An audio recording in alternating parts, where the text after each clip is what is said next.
Hey Papa Head, I hope you had a good day today. So today I am in Sacramento, California, and I will show you on a map where that's at. So today we're going to be doing this book. I hope you like it. Alright, here we go. Okay, this book is called Sophia and the Purple Traveling Case.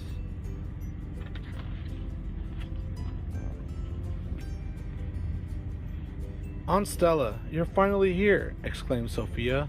She hugged her favorite aunt.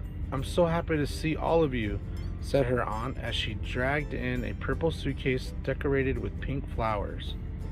Let me carry your suitcase to the guest room, said Sophia's dad. No, said Aunt Stella firmly. I'm the only one who carries my purple suitcase. You can carry the others. Ooh, I wonder what she has in that suitcase. Look at the dad, Papa, he's a nerd. Aunt Stella pressed a button, and tiny wheels popped out on the bottom of the case. Sophia was amazed that the wheels were purple too. Her aunt rolled the case to the stairs and lugged it up one step at a time. Ooh, check out the wheels. Sorry, Papa, I'm not a really good reader. I kind of suck, so I'm practicing too.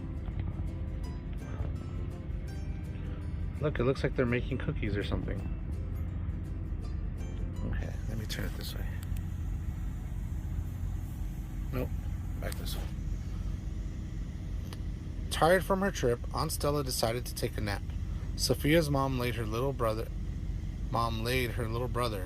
Georgie, down for his nap too. Then she promptly started making her prized peach pie with Sophia's help. Sophia's dad watched over their shoulders. I'm curious about the purple suitcase, he said. I wonder why we're not supposed to touch it. Maybe it has something dangerous in it. Maybe there's pirate's treasure in it, said Sophia. Maybe it has purple undies with pink flowers in it, said Sophia's mom as she giggled.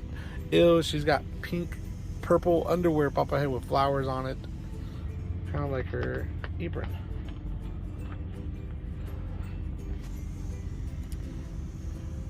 After a wonderful week visiting her family, Aunt Stella was ready to return home.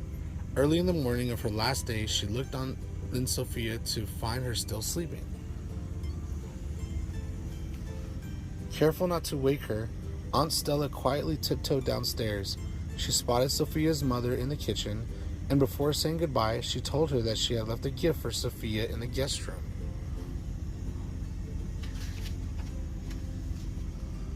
When Sophia awoke, the family gathered in the guest room.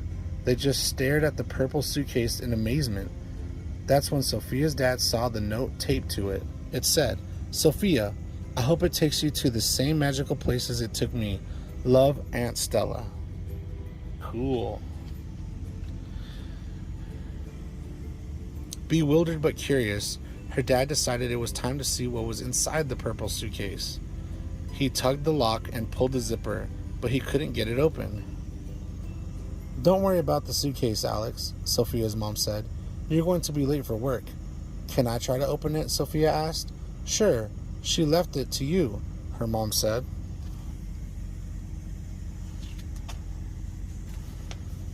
Sophia rolled the heavy case into her room and placed it on the bed. Then she touched the lock. The case opened as if her touch was magic. One of Aunt Stella's colorful scarves was inside, but Sophia thought she saw something else under it. As she moved the scarf, there was a giant whooshing sound, and she fell headfirst into the case. Whoosh! Book! Look, she fell inside, Papa. Suddenly, Sophia landed hard on the ground. She stood up to see she was in a green field filled with pink flowers. There was a blue pond and a castle in the distance. It appeared someone was waving to her from the window of the castle. Is that Aunt Stella? She thought out loud. Sophia wasn't sure where she was, but she knew Aunt Stella could help her. So she ran towards the castle, leaping over clumps of flowers and grass along the way.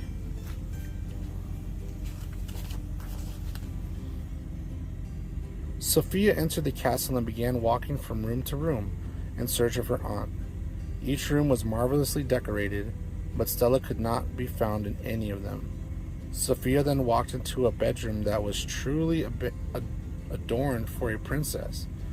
It had beautiful purple curtains and a canopy bed to match. She had grown tired from the hunt of Aunt Stella and decided to lay her head down for a quick nap. I'm so tired. No one will notice me, she thought.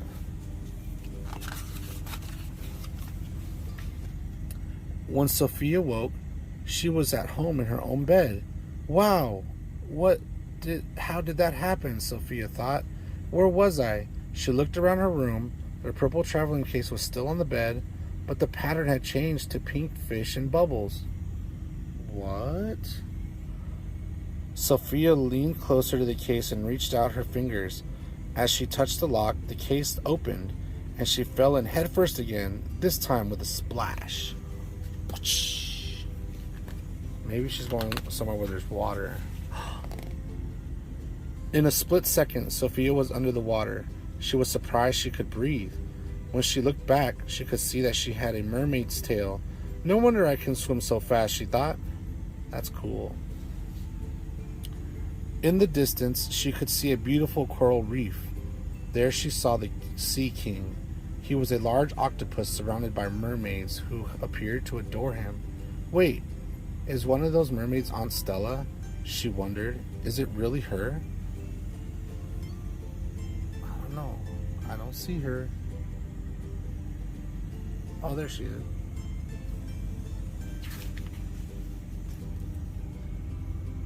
Sophia moved in for a closer look, and the mermaids scattered to hide.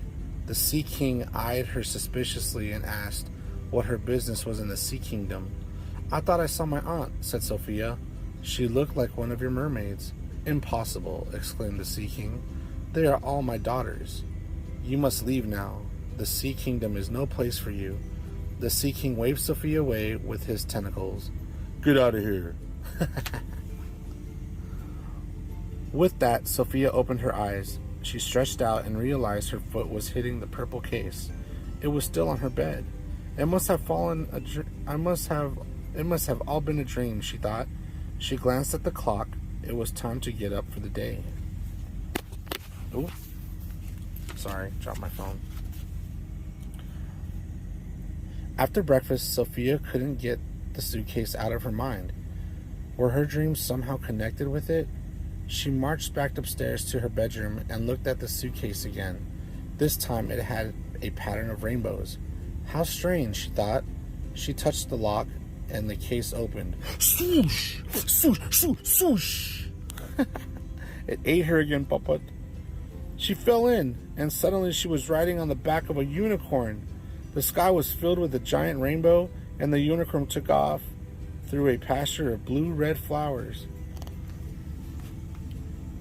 The wind was blowing through Sophia's hair. Up ahead, she saw Aunt Stella waving from a train.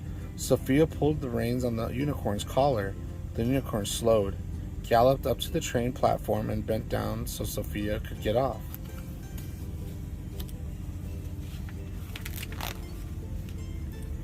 Sophia quickly boarded and found Aunt Stella in the dining car. You found me, exclaimed Stella.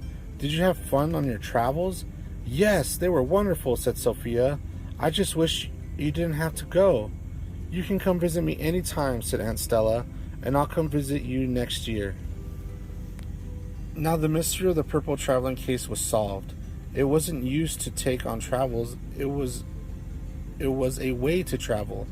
But how can you visit without your purple traveling case? Sophia asked. I have a new one. I thought I'd go for red this time, said Aunt Stella as she rolled out her new traveling case. What's in it? Asked Sophia. Let's open it together and see, said Aunt Stella with a smile and a wink. I wonder what adventures they were going to go on next, Papas. Maybe we'll have to get the next book. The end. Auntie. That's cute. Auntie. I hope you like this, Papa Head. Look, I got a bloody nose. I love you, buddy. Have a good night.